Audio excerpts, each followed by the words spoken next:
il n'y a pas longtemps, je me suis rendu compte en fait que dans cette pièce, il n'y avait pas de cassette, il n'y avait pas de galère, il n'y avait pas de servante qui résonnait, il n'y avait pas de père de famille qui se mettait sous la table, il n'y avait pas tout ça, donc il n'y avait pas la bourgeoisie, il n'y avait pas la famille. Donc à partir de là, je me suis dit que la pièce était intéressante. Et donc voilà. Et en fait, je me suis rendu compte en travaillant avec les acteurs et tout que la pièce était le mot critique n'est pas le mot juste à employer, mais qu'en fait la pièce visait beaucoup la société de cour. La société organisée par le Jupiter de l'époque, c'est-à-dire le roi soleil. Et qu'en fait, tout tournait autour de ça, c'est-à-dire qu'en fait, cette cage dorée qui est... Là, ils sont encore au Louvre, mais bientôt c'est Versailles. Donc ils sont dans une cage dorée. Ils sont venus de province, ils ne font plus rien, s'ils vont attendre le regard du roi sur eux. Et cette cour, en fait, c'est comme à la bourse, c'est-à-dire le matin on est tout, et le soir on peut être rien, au contraire. Et donc c'est exactement ça que je voulais traiter dans la pièce, c'est-à-dire, je ne sais pas, il y a des sociologues qui ont beaucoup travaillé là-dessus, Elias par exemple, qui vient même un bouquin sur la société de cour.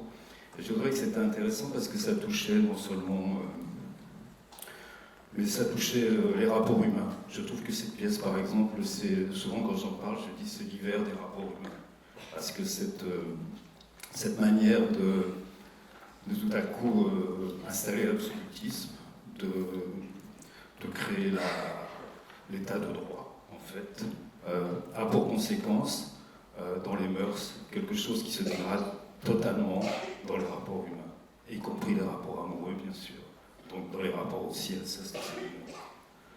Je ne sais pas, j'avais une phrase là que j'avais retrouvée, mais que je trouve très belle. C'est Acaste, un des petits marquis, qui dit ça. C'est je me vois dans l'estime, autant qu'on y puisse être, fort aimé du beau sexe, et bien auprès du maître. Et je trouve que la deuxième partie de la fin du deuxième vers, bien auprès du maître, c'est à peu près l'essentiel de la pièce. Alors, quand on monte le misanthrope, j'imagine qu'une des premières questions, c'est quel Alceste et quel Célimène, comment tu as choisi les acteurs et voilà, quel Alceste et quel Célimène. Alors, je crois que sur Nicolas pour en parler, parce qu'il a joué. Je pense que il y a deux choses dans Alceste, c'est-à-dire que il y a la misanthropie, mais disons qu'il y a une misanthropie qui est réactive, c'est celle-là qui est intéressante, c'est-à-dire c'est celle qui lui fait critiquer toute l'insincérité des rapports humains qui sont installés dans cette cour. Donc ça c'est... Et puis il y a une autre misanthropie qui, je dirais, est constitutive, ce qu'on pourrait appeler à l'époque la bile noire, ce dont Philinte lui dit que c'est une maladie, etc. Et je crois que l'astuce de Molière, justement, c'est de pouvoir faire... Bon, j'ai dit que le mot critique ne convenait pas, mais enfin, s'il visait en tout cas cette société de cour, mais il est obligé de faire en sorte que c'est un misanthrope qui tienne cette parole. C'est-à-dire quelqu'un qui est donc atteint d'une maladie relative qui s'appelle la misanthropie. Et il n'y a qu'un misanthrope qui peut le dire, parce que sinon il se fait taper sur les doigts, enfin sinon il se fait éjecter, quoi.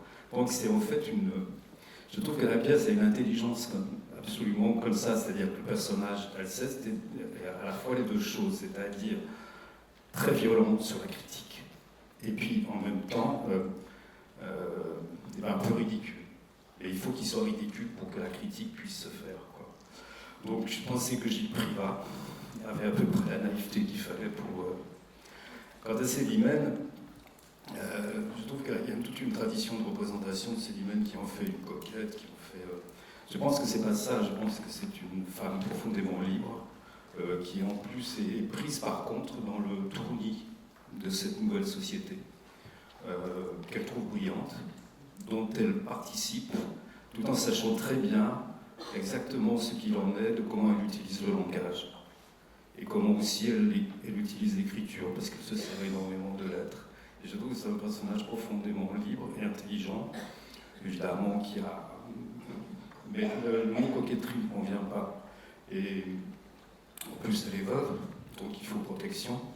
Et elle a une manière d'entretenir le non-choix de ce qui serait son amour comme une utopie. Et je trouve ça très beau. Voilà. Merci. Merci beaucoup.